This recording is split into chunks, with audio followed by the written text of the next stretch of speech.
Mesdames et messieurs, bonsoir. Merci de nous avoir choisis pour vous informer. Au sommaire, la première dame de la République, récompensée au Forum international de l'Organisation de la coopération islamique à Dakar, Adja Diéné Condé reçoit ce prix pour ses multiples efforts en faveur des couches vulnérables. Promotion des femmes, le projet Intégra renforce les capacités de 300 jeunes filles dans le domaine des nouvelles technologies de l'information. Elles sont venues de 6 institutions d'enseignement supérieur de Conakry. Et puis l'école primaire de Tombo 1 change de visage. Elle vient de bénéficier des travaux de réhabilitation pour améliorer le cadre d'apprentissage des élèves. Voilà pour les titres. Encore une fois, bienvenue à tous.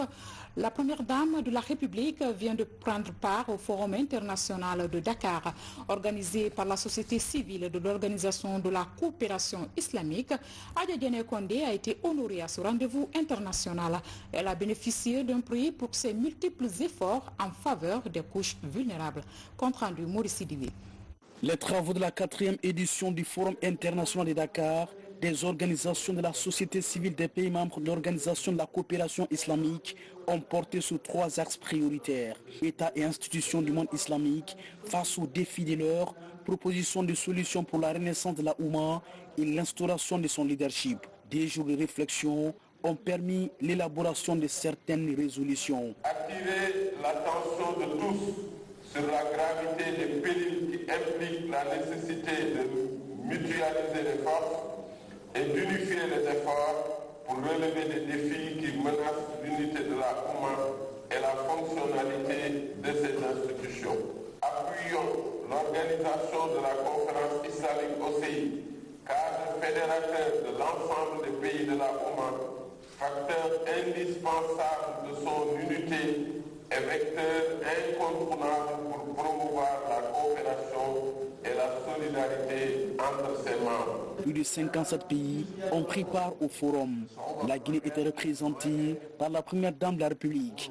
La présidente de la Fondation Prosmi a été primée pour son engagement à soutenir les couches vulnérables et son implication dans la préservation de la paix. À travers la Fondation pour la protection sociale maternelle et infantile que je préside depuis 2011, je m'investis avec mes collaborateurs dans les activités relatives à la consolidation de la paix et à la quiétude sociale en Guinée. Nous avons organisé avec des femmes chrétiennes des séances d'hier communes en faveur de la paix dans notre pays. La Fondation Prosmi donc offre pendant le mois saint de Ramadan en collaboration avec d'autres associations de femmes et des ONG de la Oumma islamique des vivres pour la rupture du jeûne et des familles démunies, ainsi qu'à des personnes vulnérables à Conakry et dans les grandes villes du pays. Le Forum de Dakar a porté sur le rôle des organisations de la société civile dans l'unification du monde islamique et la protection des institutions de la Oumma, une thématique qui interpelle les pays membres à défendre sans relâche les valeurs islamiques. Le 8 mars, c'est demain et c'est la fête internationale des femmes. Et comme chaque année, le thème retenu cette année en 2020 est « Je suis de la génération égalité, lèvons-nous pour les droits des femmes ». Nous vous invitons à suivre la déclaration de la ministre de l'Action sociale rendue par son homologue Mariam Kamara, ministre de l'Agriculture. Elle est au micro de Mohamed II Kamara. Suivi. La célébration de la Journée internationale de la femme marque la reconnaissance par les États du monde de la légitimité des droits fondamentaux de la gente féminine. Cette année, la commémoration de la date du 8 mars coïncide avec le 25e anniversaire de la déclaration du programme d'action de Beijing. Il s'agit pour la communauté internationale d'évaluer les progrès accomplis par les États en matière du respect des droits des femmes. Au plan national, il y a lieu de se réjouir des efforts continus de son Excellence Monsieur le Président de la République, Professeur Alpha Condé, à travers l'amélioration de l'accès au crédit, la création d'infrastructures socio-professionnelles et la couverture sociale en faveur des femmes. À cela s'ajoute l'amélioration du cadre juridique favorable à la protection des femmes. À la veille de la célébration de cette journée, le gouvernement guinéen réitère une fois encore son engagement à intensifier les actions visant à l'amélioration des conditions de vie des femmes guinéennes. Le ministère de l'Action sociale, de la promotion féminine et de l'enfance, en collaboration avec ses partenaires, organisera pendant tout le mois de mars et sur toute l'étendue du territoire des actions d'envergure visant à promouvoir l'égalité des sexes et contribuer ainsi au respect des droits fondamentaux des femmes et des filles. Il s'agira essentiellement de l'organisation de plaidoyers et de sensibilisation à travers une mobilisation des femmes au Palais du Peuple et dans les 8 régions administratives sur les droits fondamentaux des femmes. La réalisation de panels d'échange sur les 12 domaines critiques du programme d'action de Beijing durant les 15 dernières années de leur mise en œuvre, y compris le bilan des 10 années de mandature de son Excellence professeur Alpha Condé, président de la République, chef de l'État. Cette journée dédiée aux femmes sera marquée en Guinée par des plaidoyers en faveur du respect des droits de la femme, mais aussi par la remise des équipements d'une valeur de 5 milliards de francs guinéens offerts par le chef de l'État à certains centres d'autonomisation des femmes du pays. À l'instar des autres femmes du monde, la Guinéenne est bien présente sur tous les fronts, de la capitale au pays profond. C'est le cas d'ailleurs à Lola, par exemple, où la fête a déjà commencé à travers une table ronde avec des femmes professionnelles de la Société des mines de fer de Guinée et les autres couches féminines de la préfecture. Une rencontre axée sur un échange d'expériences pour l'émancipation de la gente féminine. Mohamed Saliou Paye, Lancé Kamisoko et Mohamed Lamine Diallo, RTG Nzérekouri. Les femmes de la Société des mines de fer de Guinée, à travers une table ronde, partagent leurs expériences sur les voies et moyens pour l'amélioration des conditions de vie des femmes. Nous avons voulu profiter de cette journée pour réunir quelques acteurs de développement de la préfecture de Lola pour que nous puissions ensemble réfléchir sur la place que la femme occupe dans nos entités socio-économiques en ce moment et ce que nous pouvons faire, les voies et moyens que nous pouvons mettre en œuvre pour améliorer la condition féminine dans ces entités-là. L'homme ne peut pas tout faire, même si nous sommes soumis à nos maris. Mais il faut qu'on montre à nos maris que nous sommes capables de les aider dans le problème de l'éducation des enfants, dans le problème économique, dans le problème de la santé des enfants. Donc, ça c'est notre devoir. Quand tu fais ton devoir, tu réclames ton droit.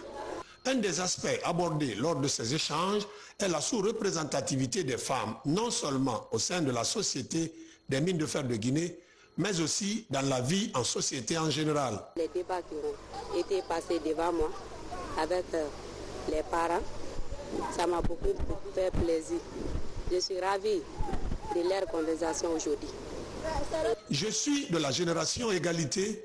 Levez-vous pour le droit des femmes est le thème de la fête internationale des femmes de cette année. Une assertion censée éveiller la conscience des femmes du monde entier sur leurs droits dans les différents secteurs d'activité socio-professionnelle. Promotion des femmes toujours, 300 jeunes filles viennent d'acquérir des compétences dans le domaine des nouvelles technologies de l'information. Venues de 6 institutions d'enseignement supérieur de la capitale, ces jeunes filles ambitionnent de se lancer dans l'entrepreneuriat. Le programme est soutenu par le Centre du commerce international à travers le projet Integra. Mounir Bari Al-Gassimba. Loin d'être un outil de divertissement, le digital est une véritable opportunité pour l'entrepreneuriat numérique. C'est pourquoi le Centre du commerce international, à travers le projet Integra et ses partenaires, ont outillé 300 jeunes filles issues des universités publiques et privées du pays. Après 4 mois de formation dans le domaine des nouvelles technologies, des panélistes et spécialistes du monde numérique échangent sur comment implémenter chez les bénéficiaires les nombreux avantages qu'offre l'écosystème d'éthique pour les startups. Le digital donne l'opportunité à ces filles aujourd'hui d'avoir des opportunités d'emploi. Et donc pour nous, il était très important de pouvoir nous impliquer avec ce programme pour accompagner ces jeunes porteurs de projets et accompagner ces jeunes filles qu'on estime, à travers cette formation, pourront obtenir de l'emploi direct. L'objectif de Digital Young Women Guinée, premièrement, c'est de pousser les jeunes filles à innover dans ce domaine qui est aujourd'hui incontournable dans le monde dans lequel nous vivons, à utiliser ce même digital pour sensibiliser, véhiculer des messages contre les luttes contre les violences, etc. Et surtout utiliser le digital aujourd'hui pour se créer de l'emploi et surtout aider les autres à obtenir de l'emploi.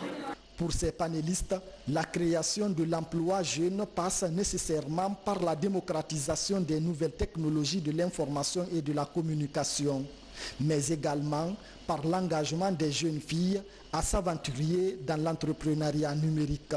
Déjà, vu que je fais les génies informatiques, déjà j'étudie pour être programmeuse, donc j'ai des projets dans le digital. Vous avez déjà compris en étant jeune qu'aujourd'hui il y a de nouvelles compétences donc pour de nouveaux métiers. Et donc vous avez voulu inculquer ce que vous savez aux autres jeunes filles, justement pour impacter positivement votre communauté, pour impacter positivement les élèves et pour impacter positivement à notre chère Guinée.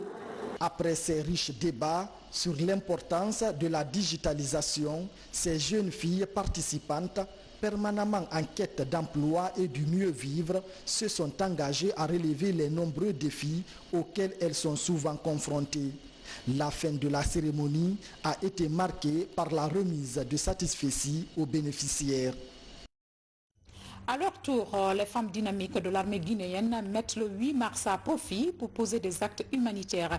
Ainsi, elles se sont rendues au chevet des malades dans certains hôpitaux de la capitale avant de procéder au nettoyage du cimetière de Cameroun. Et la GIA compte rendu.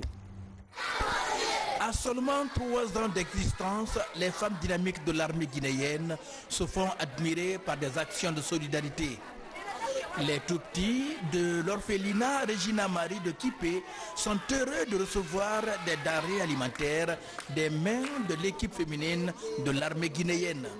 Ceci en prélude à la journée internationale sur les droits de la femme. L'année passée, vous étiez là. Cette année encore, vous aviez eu votre pensée vers nous pour nous soutenir. Que Dieu vous bénisse.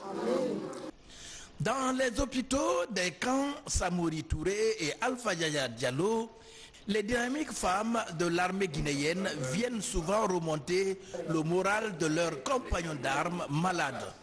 Un geste de solidarité qui s'élargit aux malades civils, comme pour dire que les civils et les hommes en tenue ne sont que deux faces d'une même monnaie. On tend la main à la population. C'est pour être proche de la population, que la population sache. C'est la tenue seulement qui nous différencie, sinon nous sommes civils avant tout. C'est ce qui nous amène à faire tout ça. Parce que le groupe aussi n'est pas composé seulement des militaires, il y a des civils parmi nous. C'est tous les corps confondus, y compris des civils aussi. Donc c'est ça le rôle des femmes dynamiques de l'armée guinéenne. Dans son tour de terrain, l'association des femmes dynamiques de l'armée guinéenne est passée par la morgue de l'hôpital Ignaftine. Ici, l'association est venue offrir 300 chaises à ce service qui accueille des familles endeuillées tous les jours. Chaque fois qu'il y a des décès ici, nos proches, nous tous, on se réunit ici avant d'aller dans nos familles. Et lorsqu'on a ces chaises-là aujourd'hui, je crois que ce sera un bonheur tout simplement pour notre structure. Mais je remercie très sincèrement ces braves femmes dynamiques de l'armée pour le geste ô combien important qu'ils viennent nous donner. Je les conseille ceci, pour être sages, nous tous, il y a 2 mots. Attendre et espérer. En ce moment de résistance en faveur des femmes du monde en général, de la Guinée en particulier, les femmes dynamiques de l'armée guinéenne ont aussi pensé à leurs compagnons d'armes qui ne sont plus de ce monde. Elles ont mobilisé un groupe de jeunes pour nettoyer le cimetière de Cameroun. Une occasion pour elles de se recueillir et de prier pour le repos de l'âme des illustres disparus. Des actions salutaires et à encourager. Cette bonne nouvelle pour les populations de Kabylie, la localité abrite désormais un poste avancé de sapeurs-pompiers. Son rôle de sécuriser les citoyens des zones de Kabylie, Kouaya et Dubreka en cas de catastrophe. Commandant Mourikaba, reportage. C'est un poste avancé qui va désormais couvrir en cas de catastrophe ou d'accident de la route les zones situées sur le corridor Kabylie, Kouaya et Dubreka. Son implantation vise à contrecarrer les incendies devenus récurrents ces derniers temps à Conakry. À travers cette unité de protection civile, le ministère en charge de la sécurité se rapproche davantage des populations. C'est pour non seulement la population de Kouaya et de Dubreka, mais aussi c'est pour la sécurité des unités industrielles. Parce que vous savez, quand il y a un incendie dans ces zones, si on ne limite pas rapidement le dégât, c'est le désastre. Donc c'est pourquoi nous sommes venus auprès d'eux pour qu'ils puissent savoir désormais que les sapeurs-pompiers sont présents. Donc je lance l'appel à la population de Kouaya, de Dubreka et de Kabylie 36 et désormais quand il y a des accidents de circulation, qu'ils appellent les sapeurs-pompiers avec le numéro 18. C'est gratuit, même si tu n'as pas d'unité dans ton téléphone, tu peux appeler, quel que soit l'opérateur. Nous sommes très réconfortés de recevoir nos collègues de la protection civile. Leur présence est dissuasive. Et nous sommes convaincus, ensemble, nous allons intervenir de notre propre initiative pour porter aide et assistance à toute personne en danger et pour réprimer tout acte de nature à troubler l'ordre social. Kabylie étant une zone industrielle à forte concentration démographique, installer une unité de protection civile à cet endroit est un véritable ouf de soulagement, affirment les populations bénéficiaires. Nous sommes très heureuses de votre arrivée ici. Désormais, si le feu éclate quelque part, on vous fera appel. Le ministre de la Sécurité, on le remercie très bien. Ce qu'il nous a fait, on ne peut pas le récompenser. Parce que tous les jours, il y a incendie, il y a accident, même hier, il y a ici, mort ici. Donc ça va nous plaire. Ça va plaire à ma population. Satisfaite de la mise en place de ce poste de proximité, les populations ont pris l'engagement de collaborer étroitement avec les agents de la protection civile pour la réussite de leur mission. De la protection civile à l'actualité judiciaire, apprendre aux acteurs de la chaîne pénale à mieux respecter les règles de procédure judiciaire, c'est l'objectif visé par le parquet de Kindia. Pour y parvenir donc, un cadre de concertation vient d'être organisé entre les différents acteurs du secteur. La rencontre est marquée par la remise des actes d'habilitation aux officiers de police judiciaire. Explication Tcherno Younsaba. Comme Kindia, 4 autres tribunaux de première instance du pays bénéficient de l'appui du PNUD dans la lutte contre l'impunité. À travers le projet renforcement de la chaîne pénale, ces juridictions pilotes ont examiné des centaines de cas de crimes et de nombreuses décisions ont été rendues en matière correctionnelle. Pour dynamiser cet exploit, le procureur de Kindia a initié ce cadre de concertation entre les acteurs de la chaîne pénale du ressort judiciaire. Outre la remise des actes d'habilitation aux officiers de police judiciaire, le chef de parquet a invité magistrats, officiers de police judiciaire et membres de la société civile à la bonne collaboration en faveur du fonctionnement normal de l'administration judiciaire à Kindia. Il n'est pas officier de police judiciaire à tout gendarme ou tout policier. Vous êtes officier de police judiciaire si vous êtes titulaire de cette décision d'habilitation de la cour d'appel de votre ressort. Parce qu'aujourd'hui, la justice, elle n'est pas féodale. C'est une justice sociale. La justice a l'obligation d'informer et de sensibiliser la population sur ce qu'elle fait, ce qu'elle a fait, ce qu'elle fait et ce qu'elle compte faire. Au cours de cette rencontre, plusieurs thématiques devant améliorer la gouvernance judiciaire ont été abordées. Avec pour toile de fond le respect scrupuleux des règles de procédure par les acteurs de la chaîne pénale de Kindia, Forekaria et Télimélé. Il n'y a pas de vivre ensemble si l'on ne comprend pas quels sont les mécanismes de la justice. La présence des officiers de police judiciaire, aujourd'hui, c'est de leur rappeler les dispositions de la loi sur leurs fonctions, leurs missions, sur les prérogatives, mais aussi sur les limites de ces prérogatives, mais aussi informer les citoyens de ce que les citoyens ont des droits qu'il faut respecter. Et dans la chose, il n'y a pas qu'un seul citoyen, il y en a deux. Il y a l'auteur de l'infraction et la victime. Chacune des deux personnes a des droits. Ces droits doivent être respectés rigoureusement. Cet exercice va davantage améliorer les relations entre les acteurs de la chaîne pénale relevant du tribunal de première instance de Kindia. Une manière de mieux promouvoir les principes fondamentaux des droits de l'homme. Lutte contre l'immigration clandestine, la Guinée multiplie des efforts pour la réintégration des migrants retournés. Une trentaine de jeunes viennent de bénéficier d'un accompagnement, une formation pour travailler en tirant profit des métiers de l'informatique. Un nouveau départ certes pour ces jeunes et une volonté de l'État, de l'OIM et de l'Union européenne à offrir des opportunités d'intégration à ces migrants retournés. Kerno Ousmane Diallo. Autrefois, ils étaient simplement qualifiés de migrants retournés sans compétences professionnelles réelles. Aujourd'hui, ils démarrent un nouveau parcours de leur vie avec un savoir-faire dans le domaine de l'informatique, doublé de connaissances basiques en langue anglaise. C'était leur souhait et 6 mois de formation leur ont permis d'intégrer des aspects liés à la maintenance informatique, à la confection des sites web et à la programmation. La formation a duré 6 mois et pendant ces 6 mois, donc, nous avons même un projet qu'on a pu créer une application qui peut collecter des données et aider les migrants qui souhaitent se retourner à s'enregistrer en ligne.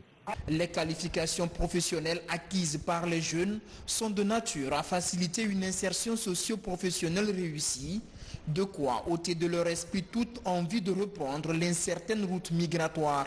Une action inscrite dans le cadre du Fonds fiduciaire d'urgence pour l'Afrique avec l'Union européenne exécutée par l'OIM.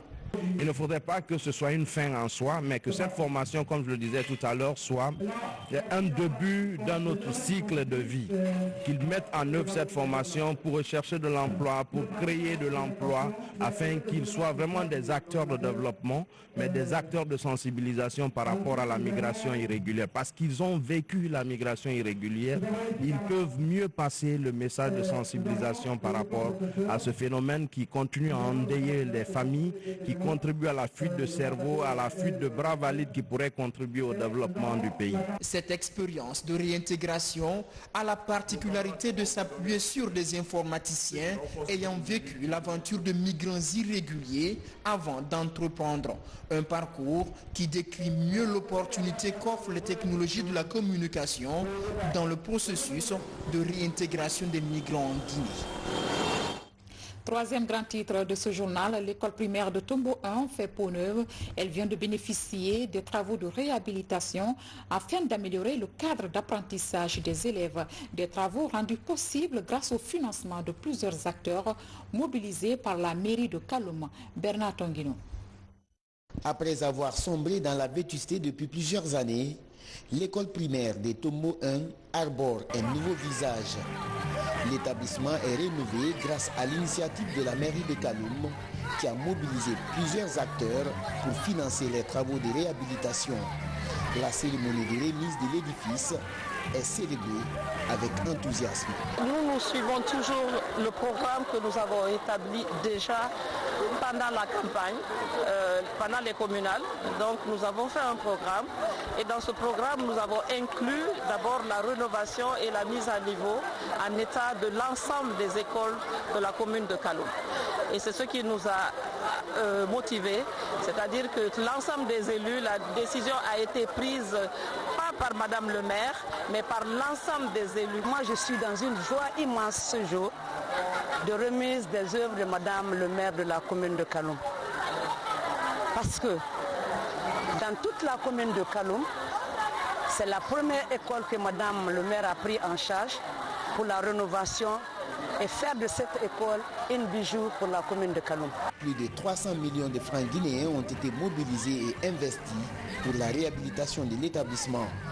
Parmi les principaux donateurs, l'ambassade de Chine, l'entreprise Topaz, le Rotary Club, et le service de section équipement du ministère de la Santé publique. Des donateurs motivés à œuvrer pour l'éducation des enfants.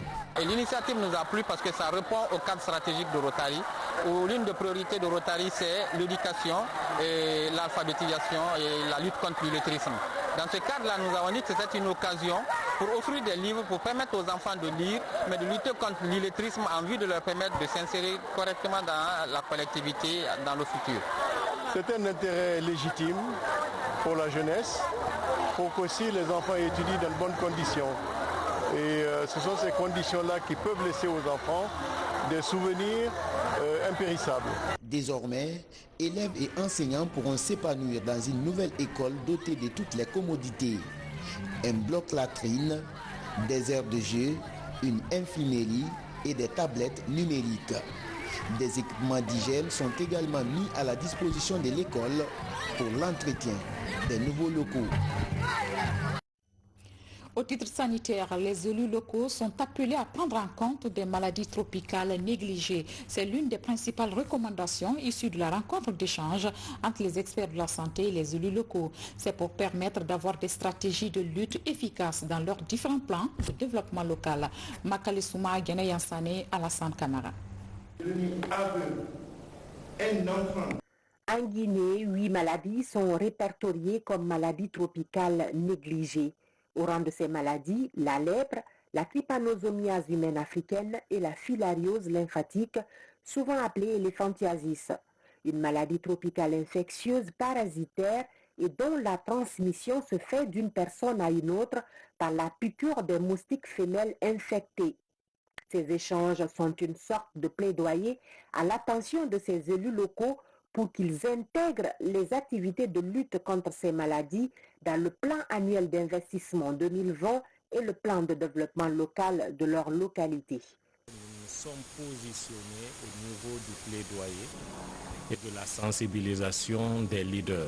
Pourquoi? Parce que tout simplement, on ne peut pas avoir de résultats au sein d'une communauté sans passer par les responsables de ces communautés.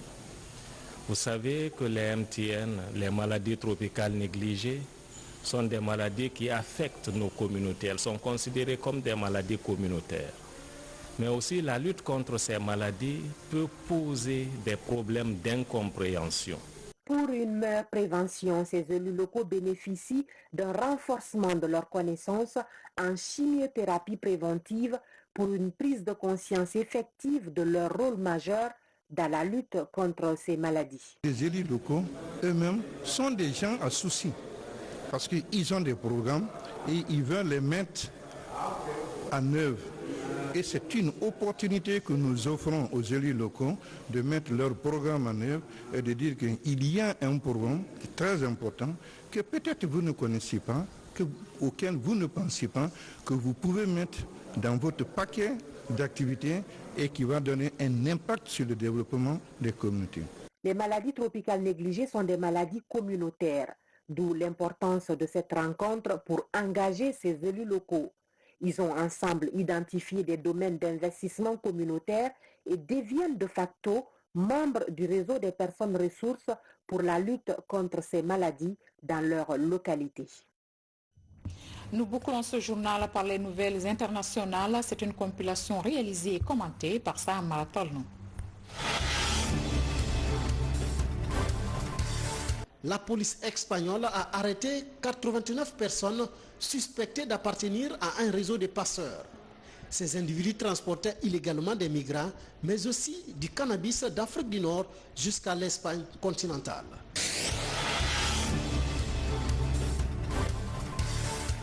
Dans le quartier Liari, à Karachi, l'un des plus pauvres de la capitale pakistanaise, des jeunes filles tentent de s'affirmer face à l'absence d'éducation et à la domination masculine. Elles ont appris à faire du vélo et affichent désormais leur savoir aux yeux de tous. Mais tout n'a pas été simple pour ces filles. Elles ont dû affronter des préjugés.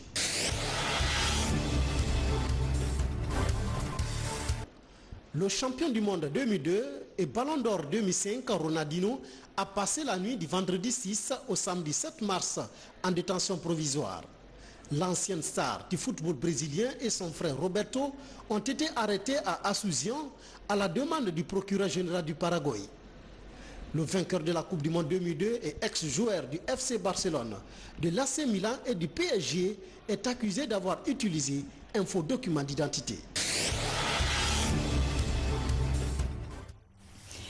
À tous, grand merci pour votre aimable attention. Je vous souhaite un bon week-end. Bonne fête à toutes les femmes de Guinée et d'ailleurs. À demain.